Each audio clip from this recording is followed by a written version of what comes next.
The calms were filled with laughter. Not human laughter, alien, guttural, mocking tones that scratched through the static like nails on steel. Pitiful human! One of them sneered, voice translated into jagged English. You are all that remains?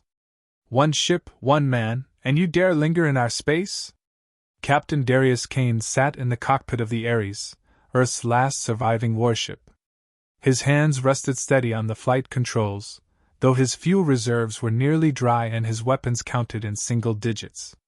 His face, hardened by years of battle, betrayed no fear. At 42, he looked older, stress lines carved deep, hair graying at the edges, but his eyes still burned with the sharp fire of defiance. He pressed a switch, transmitting his voice across the enemy channel. Mock all you want, he said, voice low, gravelly, unshaken. You'll remember me. The alien laughter redoubled. Thousands of enemy ships orbited the broken husk of Earth below, their armadas gleaming in the shadow of humanity's ruin. Whole continents smoldered, oceans boiled, and cities were reduced to craters.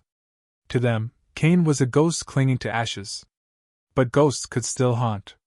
For years, the SCI-FI coalition had pursued humanity's extermination.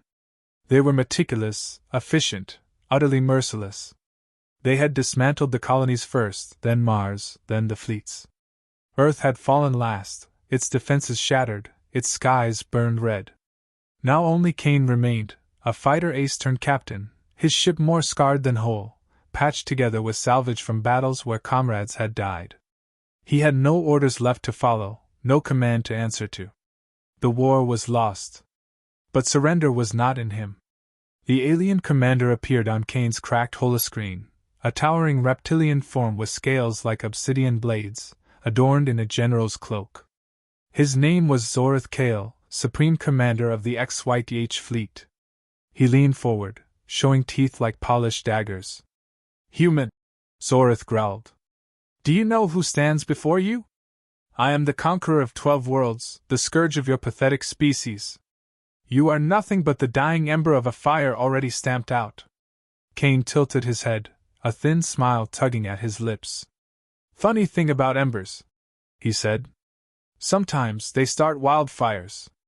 Zorith's nostrils flared. His officers erupted in cruel laughter, mocking the absurdity of a lone pilot threatening an empire. Your Callsign still lingers in our records, Zorith sneered. Warender, they called you. An arrogant title for a man who ended nothing. Kane's fingers brushed the worn patch stitched to his flight suit. The old emblem, faded and torn, still bore the name he hadn't heard aloud in years, Warender. It wasn't arrogance. It was history.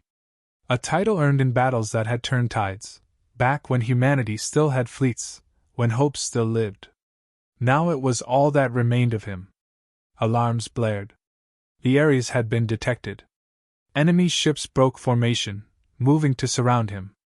The holoscreen flickered as Zorith's image distorted. Prepare to die, human. Kane exhaled slowly. He could feel the tension coil through his body, but his heartbeat was steady. Calm. Focused. His eyes scanned the tactical display. Too many ships. Too much firepower. No escape. But there was one option left. He tapped a sequence on the control panel. Deep in the Ares' belly, systems hummed awake, systems that were never meant for defense, never meant for survival. Humanity had designed them as a weapon of last resort. A weapon Kane had sworn never to use, unless the choice was extinction. And extinction had already come. The alien fleet commander's voice came through once more. Why do you resist, human? You cannot win. You cannot even flee. Surrender, and perhaps your death will be merciful. Kane chuckled, the sound dry, edged with steel. Surrender? To you? No. He leaned forward, voice sharpening. I didn't come here to win. I came here to finish. In orbit, the Ares powered up its ancient core.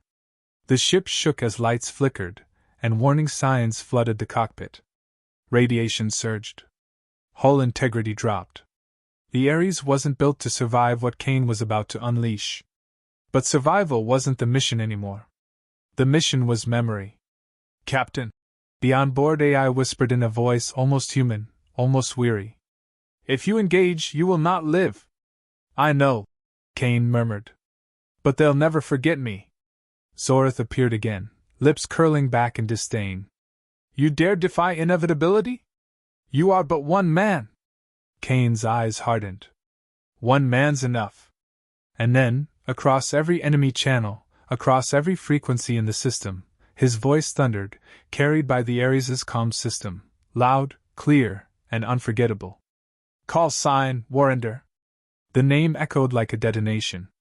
Across the alien fleet, officers paused, scales bristling. Veterans of the early campaigns remembered that name. They remembered the battles where their fleets had burned, where their strongest warships had fallen to a single human fighter. Warrender. A title spoken in hushed tones, a myth wrapped in blood and fire. And now, against all odds, he stood before them once more. The silence on the comms was sharp, uneasy. Even Zorith hesitated. Then Kane whispered, almost gently, "Let's finish this war." And with a flick of his hand, he armed the weapon humanity had left behind. The Ares groaned as its course surged beyond safety limits. Warning sirens pulsed red across the cockpit, and Kane felt the vibrations run through his bones. Panels cracked, wires hissed, but he didn't flinch. He'd seen ships die before. This time, it would take an empire with it. Outside, the alien fleet tightened its noose. Thousands of ships locked weapons, their formation shifting into a net of firepower. Bright lances of energy crackled, warming up for the strike. And then the Warrender's systems finished charging. In the center of the ship, buried beneath decades of welded armor and sealed compartments, lay the Thanatos device. Humanity had created it in desperation when the war turned against them, a weapon that bent the laws of physics itself. Not a bomb. Not a missile. Something worse. A controlled singularity. A man-made Terran reality, designed to collapse anything within its reach. It was outlawed even before the war began, locked away in vaults, deemed too dangerous for any species to wield. But when humanity faced extinction, ethics had burned with the cities. Only 3 were ever built. The first had consumed an entire moon. The second, a fleet. The third was aboard the Ares. And Kane was the last man alive who knew how to use it. Zorith's voice broke across the comms again, sharper this time. "What are you doing, human?" Kane didn't answer. His focus was locked on the trembling readouts, fingers dancing across controls. The AI whispered, "Containment failing. Once armed, reversal will not be possible." "That's the point," Kane muttered. The alien commander bared his teeth. He recognized something in the human silence. His scales shifted, a sign of unease among his kind. He turned to his officers. "Destroy him. Now." The order rippled across the fleet. Thousands of beams lit the void, converging on the lone human warship. Kane's hands slammed the thrusters, sending the Ares diving through the onslaught. Shields collapsed in seconds, metal screamed, but Kane's reflexes, honed through decades of war, kept him one step ahead of annihilation. The Ares spun between plasma bursts, tore through gaps in the net. Every maneuver cost him hull integrity. Every second brought him closer to death. Sparks rained in the cockpit, fire licked along the side panels, but Kane didn't break focus. He wasn't flying to escape. He was flying to position. Inside the command carrier, Zorith's officers stared at their screens. The lone human ship darted like a phantom, weaving through impossible odds. A murmur rippled among them. They remembered the name now. Warrender. Zorith snarled, smashing a clawed fist against the console. "He is one man! End this farce!" But even as he shouted, doubt flickered in his eyes. Kane locked onto the center of the fleet. His breathing steadied, slow and measured, the calm before the storm. He tapped the comms, transmitting once more. "You wanted to mock humanity? Fine. But when your fleets burn, when your worlds crack, remember this: your war ended the second you made us desperate enough to fight without restraint." He flicked the final switch. The Thanatos device roared awake. The stars bent. Light distorted. Space itself seemed to shiver as a gravitational maw unfurled from the Ares. Enemy scanners screamed in alarm, their displays warping into chaos. A singularity bloomed in the void. Ships closest to the Ares were pulled in first, shredded apart in seconds, their metal frames stretching like molten glass before collapsing into the abyss. Screams flooded the comms, alien voices howling in panic as vessels disappeared into nothingness. The fleet broke formation, scattering in panic. Discipline shattered. Thousands of ships turned to flee, but the pull was merciless. Engines strained, metal groaned, but the void dragged them down. In the command carrier, silence reigned. Officers froze, eyes wide in primal terror. They had never seen anything like this. Nothing in their doctrine prepared them for the sight of an entire fleet being devoured. Zora stood rigid, his face pale under his scales. "Impossible," he whispered. And then the realization hit. This wasn't a bluff. This wasn't one ship fighting to survive. This was vengeance. The Warrender hadn't come to win a battle. He'd come to scar history. Kane's cockpit shook violently. Warning lights blazed across every surface. The AI's voice cracked, distorted. "Containment collapsing. Hull breach imminent. Captain, this path guarantees your destruction." Kane coughed blood into his helmet, wiped it with the back of his glove. "Don't care." He smirked faintly. "As long as I take them with me." His eyes never left the fleet. Every ship that fell into the singularity was another wound avenged, another ghost laid to rest. He thought of his comrades, the faces burned into his memory. He thought of Earth, burning below, its ashes still warm. He thought of every child, every family, every colony slaughtered in silence. "Not forgotten," he whispered. "Never forgotten." The singularity widened. The alien fleet fractured completely, thousands of ships lost, tens of thousands screaming across broken comms.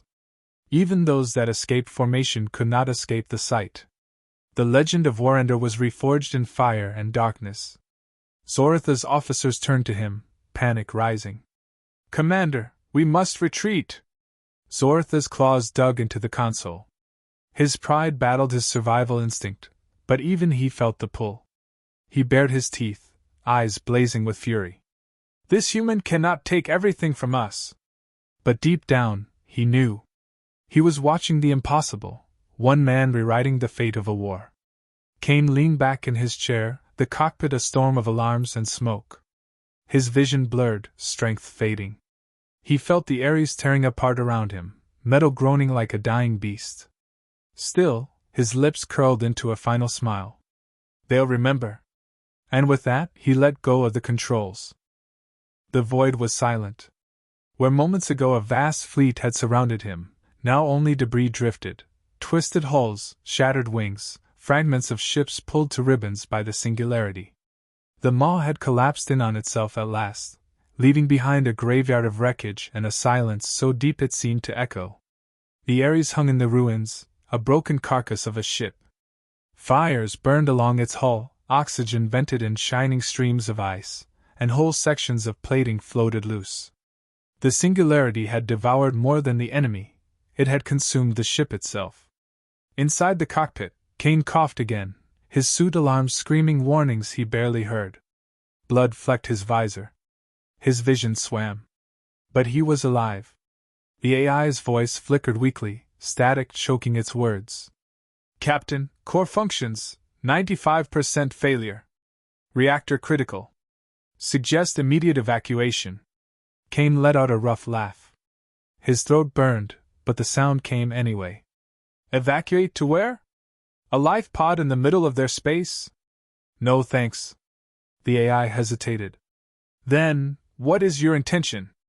Kane leaned back in his chair, staring at the stars beyond the cracked canopy.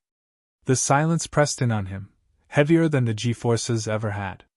His ship was dying, his body failing, but his will remained iron. "My intention," he murmured, "is to make sure the bastard who led them remembers my face until his last breath." Far across the battlefield, the XYTH command carrier still lived. It had escaped the singularity's pull, engines straining at the edge until the void closed. Now it drifted among wreckage, the once proud flagship surrounded by nothing but ruin. Inside, chaos reigned. Officers screamed at consoles, struggling to bring order to the shattered fleet. Thousands of ships gone, veterans, elites, whole legions swallowed in seconds. Zorith Kale stood at the center of it all, trembling with fury. His scaled hands gripped the railing until blood seeped between his claws. His voice cut through the panic. Silence! The bridge froze. His eyes narrowed, fixed on the human warship flickering weakly on the holoscreen. He lives, Zorith growled. He lives after destroying us. One officer dared to speak. Supreme Commander, we must regroup. The fleet is in ruins. The other sectors. Zorith struck him across the face, sending him sprawling. Do you think I care for sectors? Do you think I care for reports? That thing. He jabbed a claw toward the human ship. Has humiliated us. Me. If word spreads. His teeth clenched. Our empire burns. Kane flicked his comms on again, his voice a rasp. Zorith. You still there? The alien commander turned slowly, hatred searing across his face. The human's voice, weak but still taunting, cut through his pride like a blade. You hear me? Kane's breathing was heavy, but his words never wavered. You thought you were gods, didn't you? Untouchable. And now you've lost half your fleet to one dying man in a broken ship. The bridge crew glared at the sound, rage boiling in their eyes, but behind the rage lay something far more dangerous. Fear. Zorith's claws twitched. His voice dropped to a hiss. You've doomed yourself, human. You will not see another sunrise. Kane chuckled, blood bubbling in his throat. Maybe not. But you'll see me in your nightmares. You'll tell your hatchlings the name Warrender. You'll whisper it when you pray the void doesn't come for you. The comm crackled with static. His voice carried into every corner of the alien flagship, to every surviving ship within range. Soldiers, officers, slaves, all of them heard the human who would not bow. And the seed of fear was planted. On the Ares, systems continued to fail. The cockpit darkened, flames licking at the floor. Kane's fingers trembled as he pushed broken panels aside. AI, he muttered, voice slurring. Can you patch weapons? Minimal power rerouted, the AI whispered.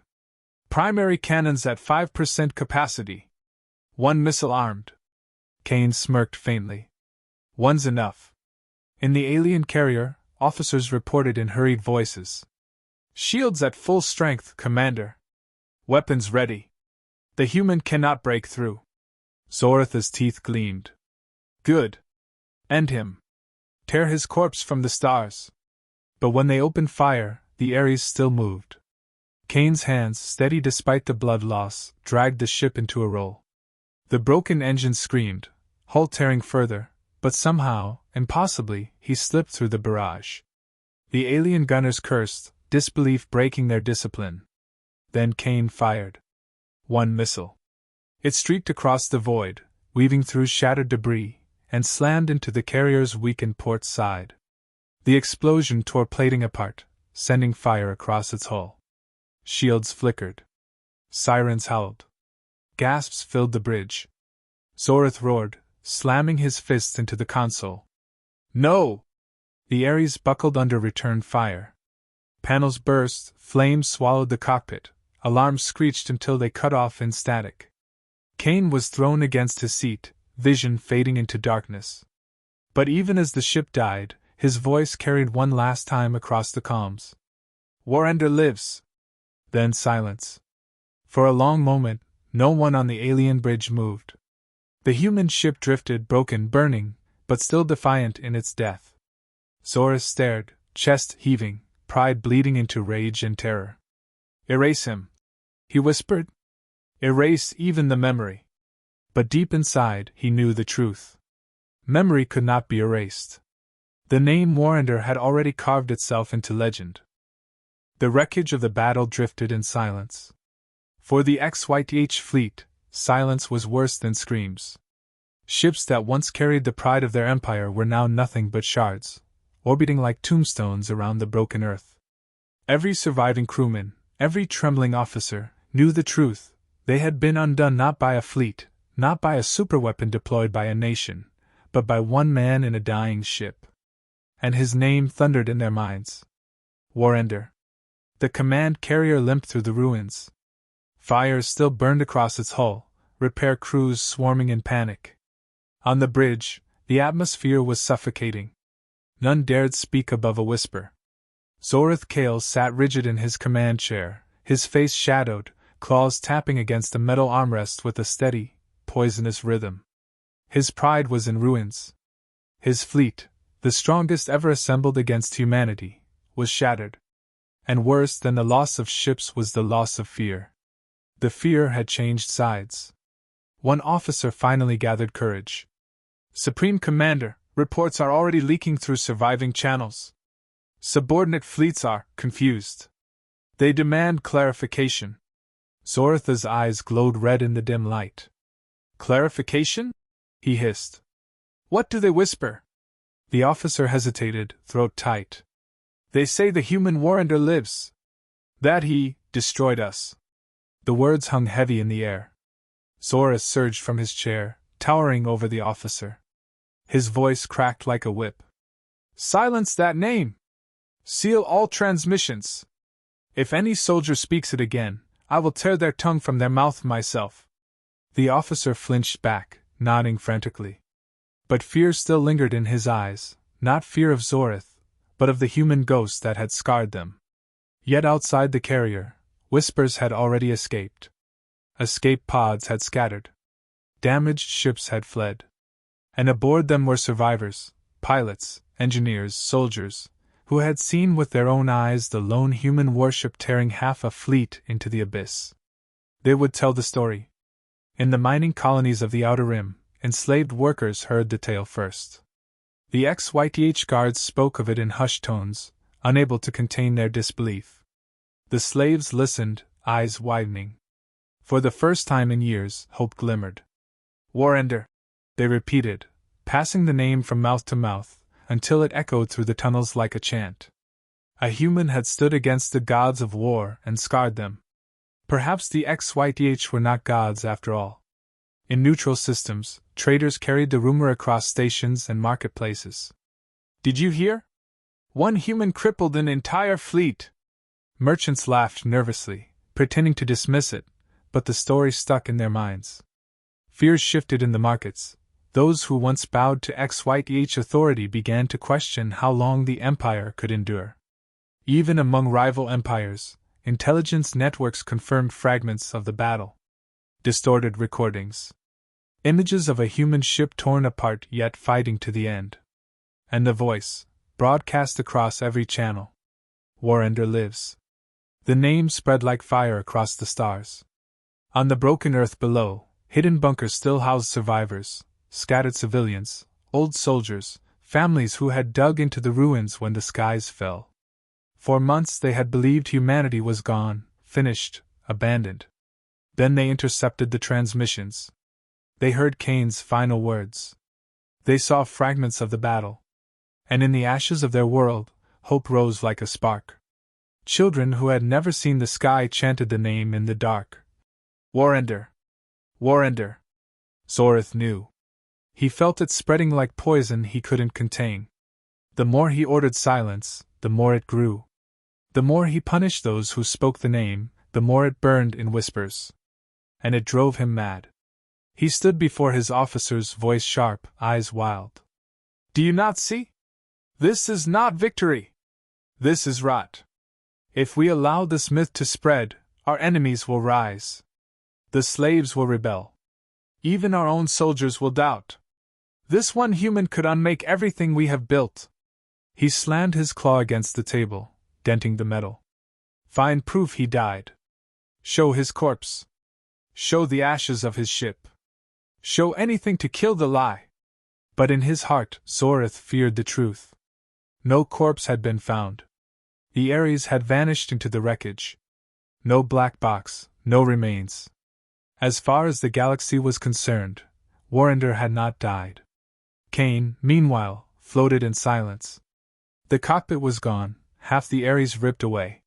His body was weak, broken, his oxygen running thin. But the suit still held, and the emergency systems had engaged. He drifted in the dark, surrounded by shards of his ship. Barely conscious, he heard the AI's fading voice. "Captain, life signs critical. But you are still alive!" Kane's lips twitched into a grim smile. Alive.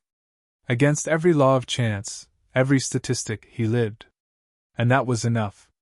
The galaxy did not know if Warrender lived or died. They only knew the name. The story. And sometimes, a story was stronger than an army. The assassin ship burned in silence, a wreck drifting through void. Its crew, the galaxy's most feared killers, had been reduced to ash by a single human. The survivors, those few who had fled in pods, spread their tale. Across systems, whispers grew. Not of Earth's fleets, not of humanity's weapons, but of a lone fighter. The one they called Planet Killer. On a council station orbiting Drovos, the chamber erupted in fury. Alien voices screeched, demanding explanations. How can an ancient human, long thought obsolete, defeat trained assassins? The Zyrixian chancellor slammed his claws on the dais. He fights with relics! Another shouted. No! The archivist, a long-necked French scholar, silenced the uproar. His eyes glowed pale blue as he projected images of the battle. Watch closely. He is not a relic. He is not outdated. He is something we all forgot. The recording flickered, the human weaving between blades of plasma, laughing through broken teeth, a storm of precision and rage. No wasted motion. No hesitation. He embodies the human creed, the archivist whispered. They do not fight for survival. They fight to end threats. Permanently. A hush swept the chamber. Far away, aboard a derelict asteroid-turned hideout, the human fighter sat in silence. His scars told the history of wars long erased from databases. His weapons were battered, his ship patched with scavenged metal. Yet his eyes burned with a fire that no galaxy could dim. A young smuggler approached him, trembling. Sir, they're calling you a monster. A destroyer of worlds. Planet Killer. The human smirked, tightening the strap on his gauntlet. Good. Let them remember. He rose, stepping into the darkness of the corridor. Somewhere, another contract was already forming. Another assassin crew sharpening their blades, certain that this time they'd succeed. He almost pitied them. Almost. And when the stars whispered his name, entire empires learned to fear again. Not the fleets, not the governments, not the weapons. But one human. The Planet Killer.